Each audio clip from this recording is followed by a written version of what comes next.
Hello my dear students, welcome to our channel Mahakal science education. आज हम class 10 का chapter third जो है मेटल एंड नॉन मेटल उसको कंटिन्यू कर रहे हैं, जिसमें लास्ट टाइम में हम लोगों ने मेटल्स और उसकी फिजिकल प्रॉपर्टीज देखी हुई थी। आज हम देख रहे हैं chemical properties of non metal. Chemical properties of non metal in which first property reaction of non metal with water. तो सिंपली वे में अगर आपको बताएं तो जो नॉन मेटल की मेटल की जो केमिकल प्रॉपर्टीज जो होती हैं जस्ट उसका अपोजिट ही होती है एक तरह से। जिस तरह से मेटल में जो प्रॉपर्टीज हमने देखी हुई हैं, है ना, तो वो चीजें नॉन मेटल में लगभग नहीं होती है ना, या उसकी केमिकल प्रॉपर्टी उस टाइप की नहीं होती है। थोड़ा सा इसको दिमाग में रखेंगे आप तो आपको ज्यादा इजीली समझ में आ जाएगा। तो फर्स्ट जो प्रॉपर्टी है reaction of non metal with water. तो यहाँ पर जो नॉन मेटल होते हैं, non metal do not react with water और स्टीम, है ना, तो वो इसके साथ में रिएक्ट नहीं करते हैं to evolve hydrogen gas, to evolve hydrogen gas. Means जो आपने देखा होगा कि जो मेटल के साथ में जो प्रॉपर्टी मेटल के साथ में जो रिएक्शन होती है वाटर की, तो उस कंडीशन में क्या होती है, हाइड्रोजन गैस इवॉल्व होती है। अब यहाँ पर हाइड्रोजन गैस इवॉल्व नहीं होती है, उसके पीछे रीजन ये है कि जो नॉन मेटल होते हैं वो क्या होते हैं, वाटर को हाइड्रोजन, नॉन मेटल हैं तो वो क्या है, नेगेटिव आयन है, वो हाइड्रोजन आयन जो है वो वाटर को प्रोड्यूस या उसको देते नहीं है ना, सप्लाई नहीं करते हैं। तो जिसकी वजह से वो हाइड्रोजन वाटर में जो हाइड्रोजन है वो रिड्यूस नहीं हो पाती है और वो हाइड्रोजन गैस को इवॉल्व नहीं कर पाते हैं। इसलिए क्या होता है कि जो नॉन मेटल हैं वो वाटर के साथ में रिएक्ट नहीं करते हैं, है ना। यहाँ पर और आप लिख सकते हो, this is because non metal can not give, this is because non metal cannot give electrons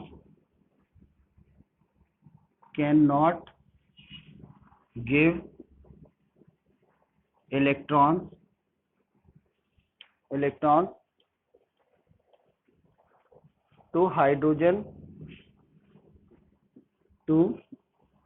hydrogen in water, तो hydrogen in water to produce.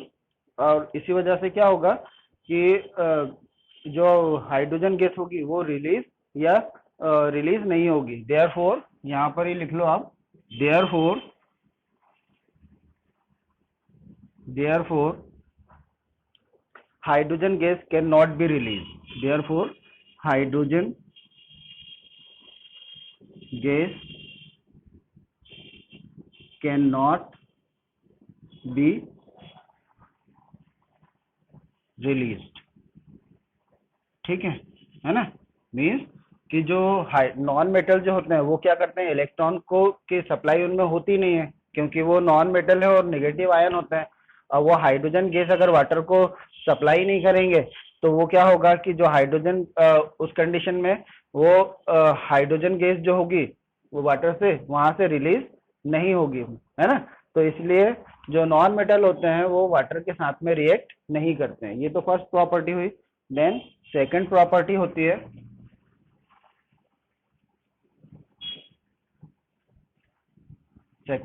है, reaction of non metal with acid, है ना, with acid.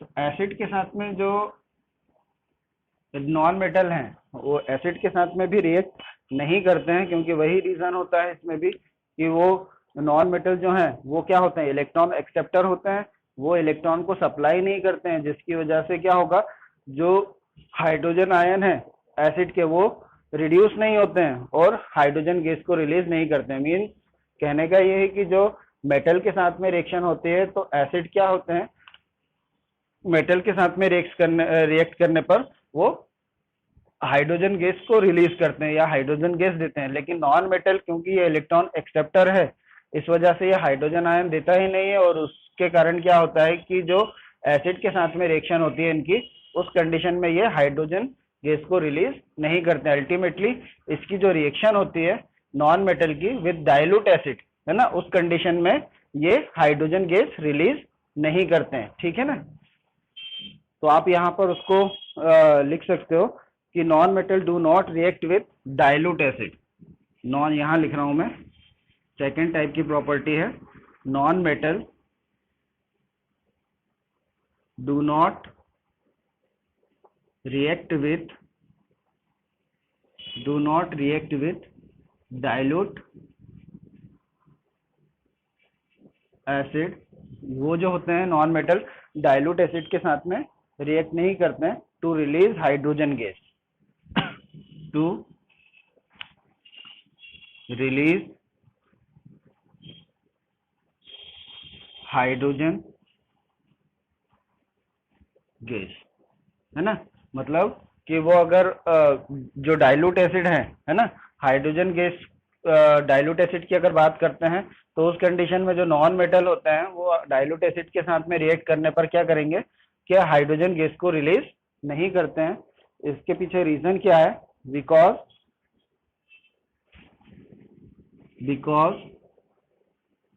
Non metal is electron acceptor, क्योंकि वो क्या होते हैं, electron acceptor होते हैं, है ना। और इस वजह से क्या होगा कि अगर वो अगर इलेक्ट्रॉन एक्सेप्टर हैं तो it can not supply electron, ये क्या करेंगे, इलेक्ट्रॉन को सप्लाई नहीं करेंगे, क्योंकि ऑलरेडी ये है क्या, इलेक्ट्रॉन एक्सेप्टर हैं। It can not supply electron to the hydrogen ion of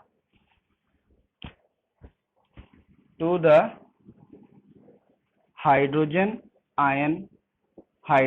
ion of acid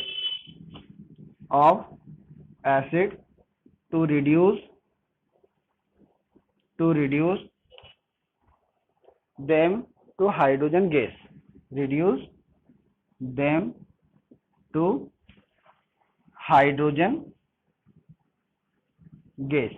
है ना। तो उस वजह से क्या होगा, क्योंकि ये हाइड्रोजन आयन रिलीज ही नहीं करेंगे वहां पर, क्योंकि ये इलेक्ट्रॉन एक्सेप्टर हैं, ये हाइड्रोजन आयन को रिलीज ही नहीं करेंगे एसिड को, उसको रिड्यूस होने के लिए कि वो हाइड्रोजन गैस को रिलीज करे, ठीक है। तो इसी वजह से क्या होता है कि ये जो नॉन मेटल जो होते हैं वो डाइल्यूट एसिड के साथ में, ध्यान रखिएगा, डाइल्यूट एसिड के साथ में तो रिएक्शन नहीं करते हैं। But in case of concentrate acid, है ना, लेकिन कंसंट्रेट एसिड के साथ में ये सॉल्ट फॉर्म करते हैं और हाइड्रोजन गैस रिलीज करते हैं। तो इसमें हम ये लिख सकते हैं,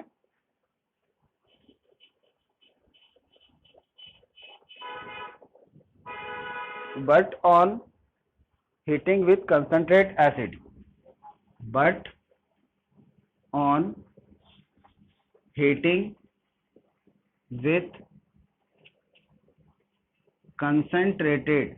concentrated acid, है ना, but on heat with concentrated acid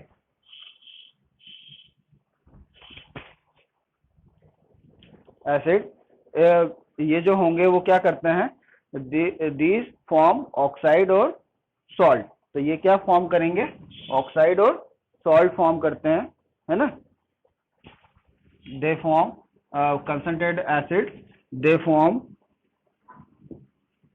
form oxide और सॉल्ट।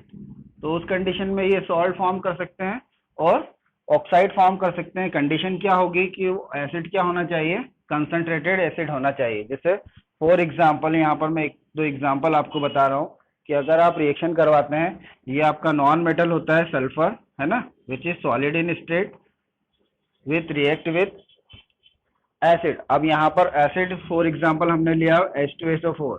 H2SO4 ये क्या होता है, कंसंट्रेटेड एसिड होता है ना। यहाँ पर हमने लिया हुआ है concentrated H2SO4 which sulfur when reacted with concentrated H2SO4 it gives sulfur dioxide plus H2O, है ना, सल्फर डाइऑक्साइड प्लस H2O, तो ये क्या फॉर्म कर रहा है यहाँ पर, ऑक्साइड फॉर्म करता है, इसके कॉरेस्पॉन्डिंग इसका ऑक्साइड फॉर्म कर रहा है, ठीक है, with concentrated acid.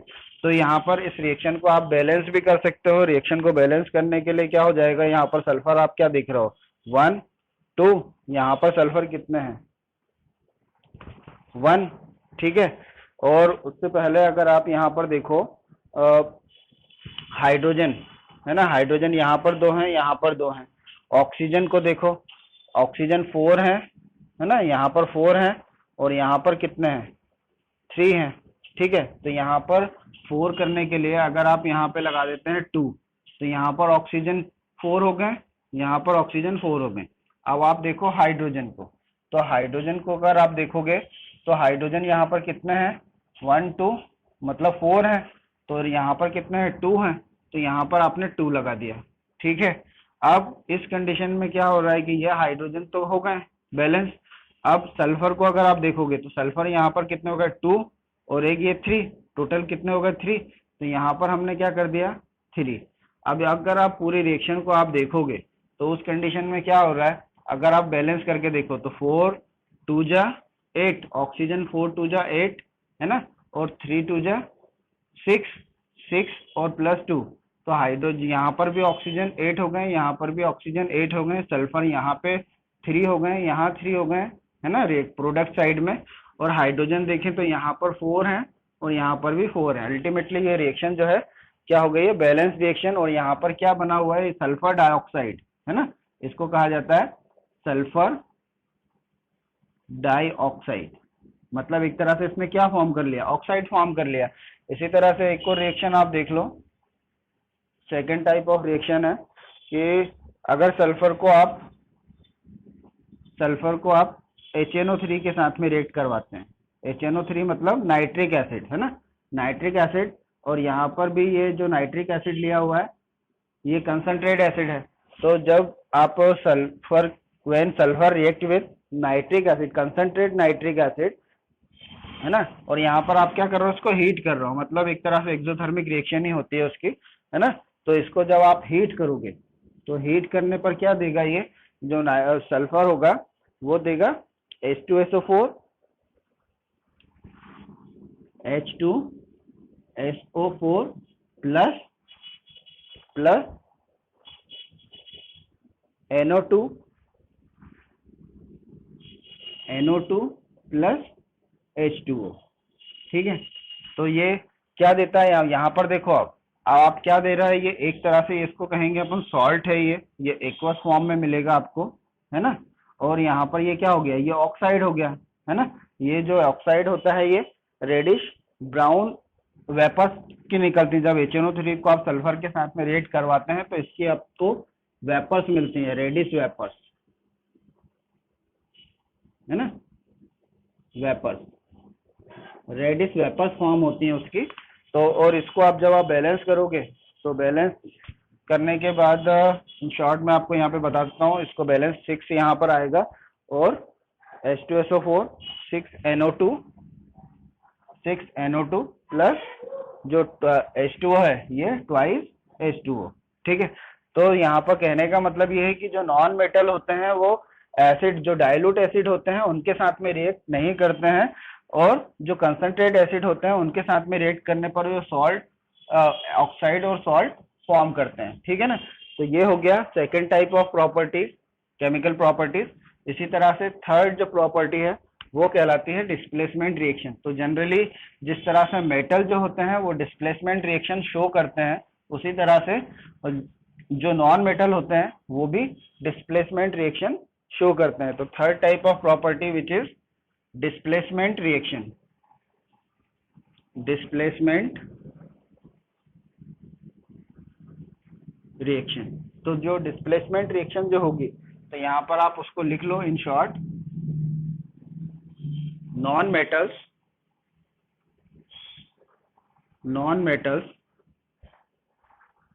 also show